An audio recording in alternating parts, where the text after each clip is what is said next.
Welcome back to the Avocado Toast Budget. If you're new here, my name is Lexa, and today we are going over the 7 places that your money should go when you get paid. I get some variation of the question, how much should I save? How much should I keep in my checking? How much should I invest? Where should I invest? Where should I put my money in savings? On like a daily basis. So we are going to cover all of those questions and more inside of this video by showing you exactly where you should be putting your money whenever you get paid. So let's go ahead and get into it.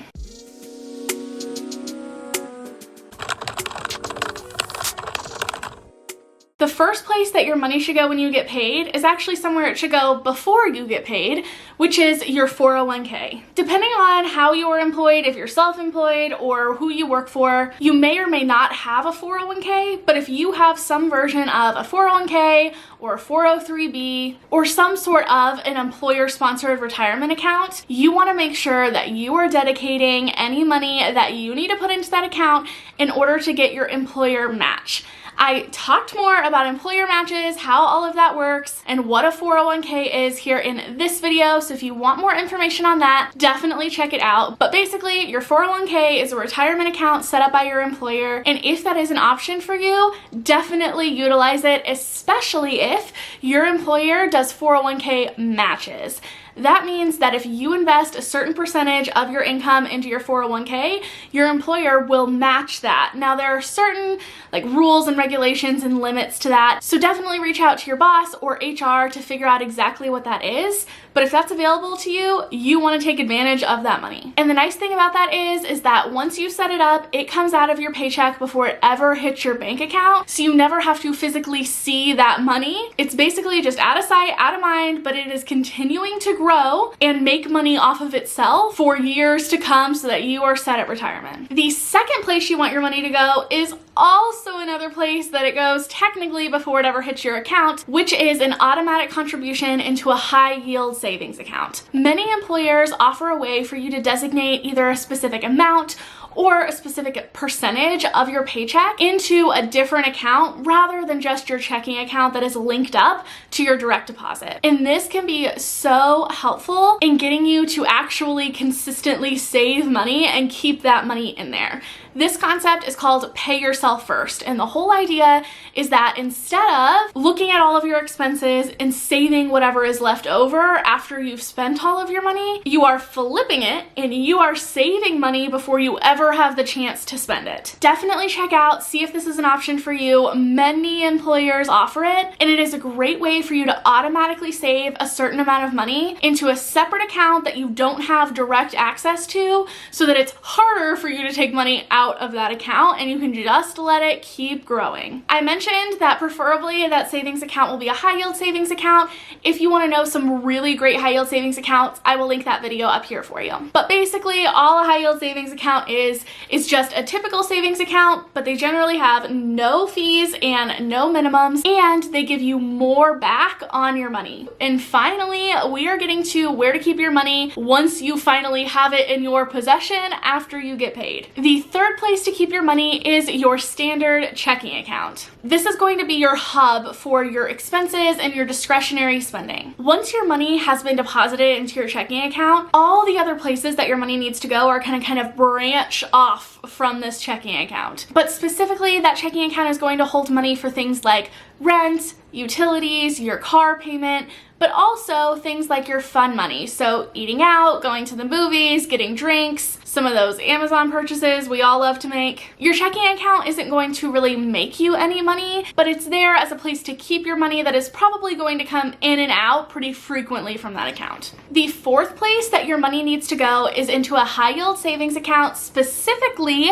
for sinking funds. Now, we talked about the high yield savings account that you're putting a specific portion of your money into no matter what before it ever even reaches your checking account, and that is specifically for emergencies. So those expenses that we don't see coming, like a global pandemic where we are all suddenly stuck at home, or a job loss or a pay cut. However, this high yield savings account is serving a different purpose, and that is for sinking funds. Sinking funds are all of the non-monthly expenses that we can see coming and we can start saving for on a monthly basis. I talked more about those in this video, but some examples of things that you want to save for inside of this account could be car repairs, vet bills, holidays, or gift giving. And specifically, once that money is inside of the high yield savings account, you want to give every dollar in that account a job. You want to know exactly how much you have saved up for your different goals and savings categories. And there are a few different ways that you can do this by keeping all of that money in one high yield savings account, but tracking it to see what it is supposed to do for you. One example of this are buckets. Ally and Yada both utilize this system, but basically the idea is that you have one lump sum of money sitting inside of that account and then different buckets for categories. So inside of Yada, which is personally my favorite high yield savings account, I can specify what I want all of that money to do for me. I know that I want $1,000 to go toward a new car, $500 for car repairs, $700 for medical bills, $300 for the vet bill that I know is probably coming up here shortly, some money for a treat yourself fund, vacations, etc. That money is still all just sitting in one account, but I have a visual representation of what goals I'm working toward. Another way you can do this is through a zero-based budget. Personally, I use YNAB. With YNAB, I am basically doing the exact same thing that we do with buckets, where I have specific categories and my budget tells me how much I have saved up and to spend in those categories. You could even get really simple and just like jot it down in your notes app or on a piece of paper. It doesn't really matter as long as you know what that money in that high yield savings account is doing for you. The next place that you want your money to go toward, which is like a branch out of that checking account again, are credit cards. And this specifically is if you are someone who uses credit cards, but if you do, you want to make sure that you have enough money in your checking account to cover the spending that you're doing on your credit cards. And if you can't cover it in full, you at least want to make sure that you have money set aside to put toward those minimum payments. Because the catch-22 with credit cards are that yes, they have awesome rewards, but it can get a little tricky to navigate because technically when you spend money on a credit card, you are not spending that money. The credit card company is spending that money for you, and then you are promising to pay it back at some point, hopefully sooner rather than later. So you want to make sure to have a branch off of that checking account to cover what you are spending on that credit card. If you're someone who is struggling with credit card debt, cycling in and out of credit cards, trust me, I know, I have been there, and I just posted a YouTube video all about how to navigate that. I will link that here. Now that you have your 401k covered, your high yield savings account, credit cards, and checking, another really important place that you want to put your money is a Roth IRA. If you've been here for any point in time, you probably know my love for a good Roth IRA, but basically a Roth IRA is similar to your 401k in that it is a retirement account, except it is separate from your employer. So if you're someone who doesn't have an option for a 401k, you don't have a 401k match, you're self-employed, or whatever the reasoning might be, you still have the option to look into an IRA. If you want to know the difference between a 401k and a Roth IRA, I will link that video here. But the reason that I love Roth IRAs so much is that you get to control what you are investing in. Your investments work off of compound interest, meaning that you are earning interest on your interest, and it just keeps kind of cycling and snowballing over time to make you more and more money, but also because of the tax benefits that come with a Roth IRA. Because with a Roth IRA, you are putting money into that account that you have already paid taxes on, but that means at retirement, you get to take out all of that money and its growth tax-free. And that can be really awesome because if you go to a retirement calculator like the one that I'm showing here, we can plug in and it'll show us exactly how much we have invested in our Roth IRA if we are making monthly contributions, and then it'll show you what that is going to grow to over time. So it shows you not only the power of compound interest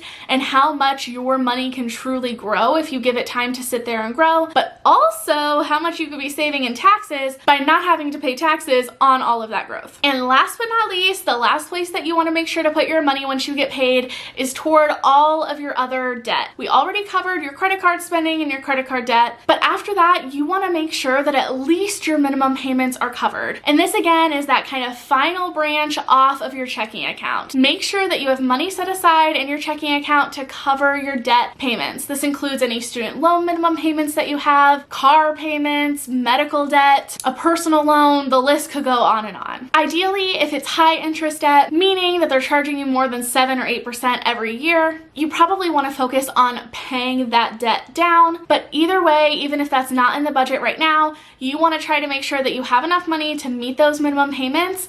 That way you can avoid any late fees or dings to your credit score. And those are the top 7 places that your money should go whenever you get paid. Specific amounts and percentages are going to vary depending on your income, expenses, and also just your financial goals in general. But hopefully this gives you a good visualization of what all your money needs to be doing for you. I really hope that you enjoyed. If you did and you learned something cool, please remember to give this video a big thumbs up. It really helps out the YouTube algorithm, helps boost this video to the top. That way more people can find this content, and I will see you all next time. Bye.